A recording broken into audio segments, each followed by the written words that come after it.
Cosa c'entra un piccolo forte costruito nel 1860 alla periferia dell'impero austro-ungarico con la storia dell'Europa, dei suoi simboli e delle sue istituzioni?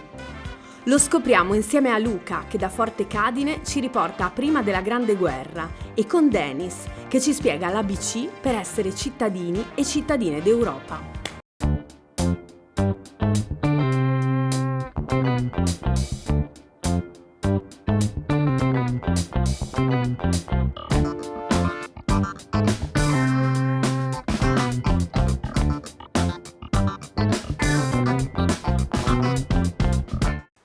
L'imperatore Ferdinando I, nel marzo del 1848 a Vienna, emana un proclama in cui, fra varie concessioni, dichiara: «Vennero già prese le necessarie disposizioni per la convocazione degli stati di tutte le province per fondamentare la Costituzione».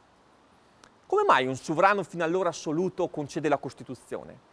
Perché sotto il suo palazzo, per le strade della capitale e di altre città dell'impero austriaco, il popolo si stava rivoltando e lo attendeva con armi e forconi.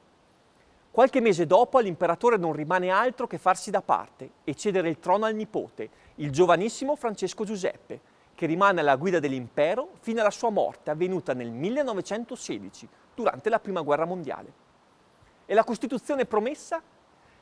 Negli anni successivi le rivolte furono represse e il potere imperiale tornò nuovamente un potere assoluto. Si parla perciò di neo-assolutismo.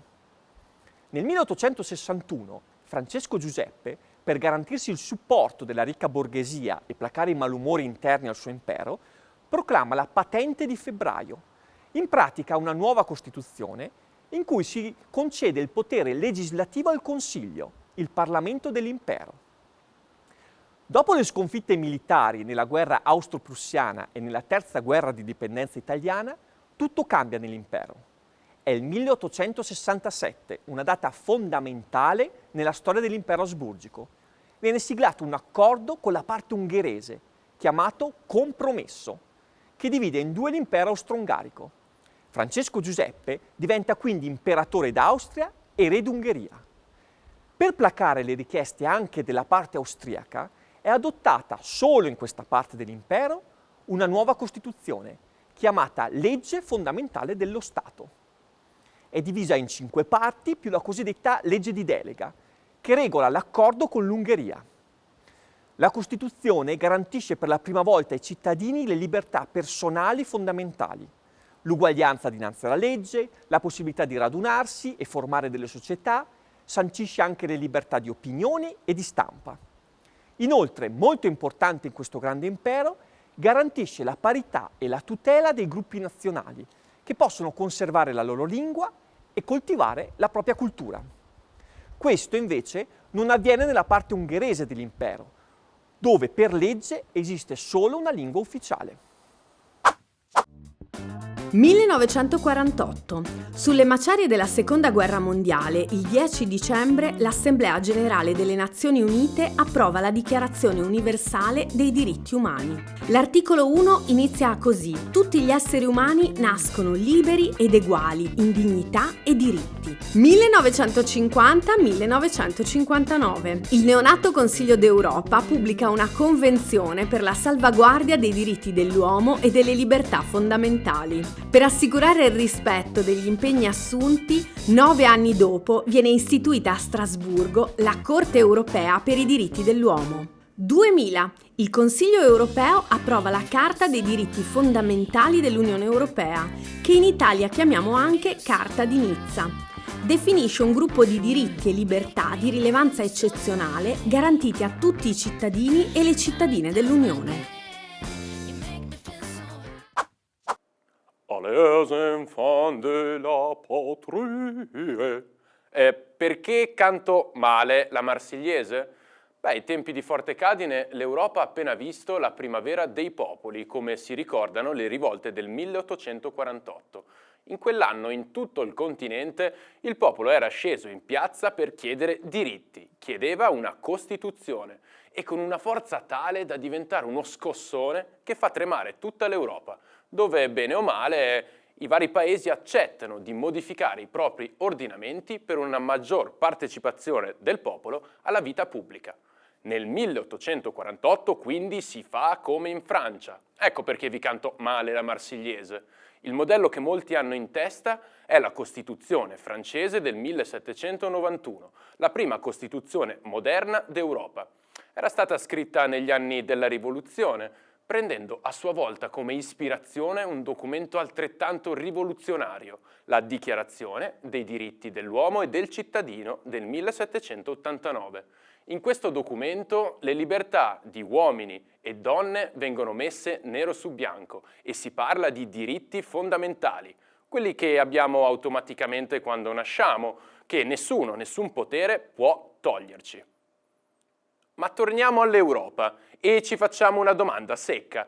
Si può dire che l'Unione Europea abbia una Costituzione? In realtà no. Come sappiamo, una Costituzione regola forma e contenuto di uno Stato.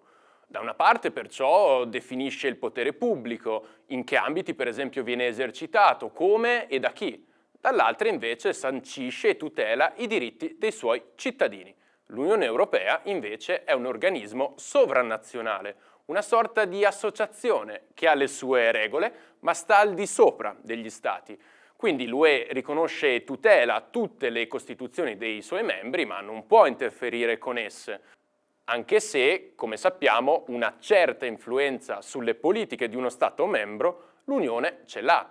Quindi, se l'Europa fosse un gioco da tavolo, possiamo dire che le regole le sappiamo, perché le troviamo nei trattati sottoscritti dagli Stati quando l'integrazione europea è nata, e cioè dai trattati di Roma del 1957. Quello che per anni è mancato sono state le indicazioni sui bonus dei giocatori, cioè sui diritti che godono i cittadini europei. E questa è una questione molto importante, perché vuol dire definire per cosa l'Europa lotta. Significa capire i valori. E quindi ci chiediamo, dove possiamo trovare nero su bianco questi diritti dei cittadini europei? Saltiamo al 2000. Avete mai sentito parlare del Millennium Bug? Si trattava di un bug che avrebbe dovuto scattare nella mezzanotte tra il 31 dicembre 1999 e il 1 gennaio del nuovo millennio. Secondo alcuni, il passaggio di cifra dal 99 al 2000 avrebbe mandato in tilt i computer di tutto il mondo. Sembrava che il mondo dovesse fermarsi, e invece nulla. Falso allarme, il 2000 inizia bene, almeno per l'Europa. Al Consiglio europeo di Nizza i rappresentanti degli Stati UE sottoscrivono la Carta fondamentale dei diritti dell'Unione Europea, che si ispira a quella della Rivoluzione francese, praticamente le risposte che stavamo cercando. Leggendo i suoi 7 titoli capiamo che si tratta di un perfetto mix delle tradizioni europee in materia di salvaguardia dei diritti. Il punto di partenza è la dignità umana, perché l'UE è fatta di uomini che convivono. Quindi il rispetto della persona, qualunque persona. Torture, discriminazioni, schiavitù non possono trovare spazio nel continente delle libertà. Il secondo titolo è appunto la tutela delle libertà. Tutto ciò che comporta la frase l'uomo e la donna nascono liberi e devono rimanere liberi. Perciò libertà di pensiero, di confessione, ma anche, come sappiamo, libertà di movimento, di informazione e così via. Il terzo e il quarto titolo definiscono i diritti di uguaglianza e solidarietà, mentre nei successivi 2 troviamo descritta la cittadinanza europea e il funzionamento della giustizia sovranazionale. Il settimo e ultimo titolo, infine, spiega agli Stati nazionali come interpretare e applicare questi principi. Mica male! Ora, la Carta di Nizza avrebbe dovuto tradursi in una Costituzione europea. E avete già capito, se uso il condizionale è perché il progetto Costituzione è naufragato. Solamente 18 paesi su 27 l'hanno firmata e nel 2007 il progetto è stato abbandonato. La Carta dei diritti fondamentali però si è salvata. Lo stesso anno è stata accorpata al Trattato di Lisbona.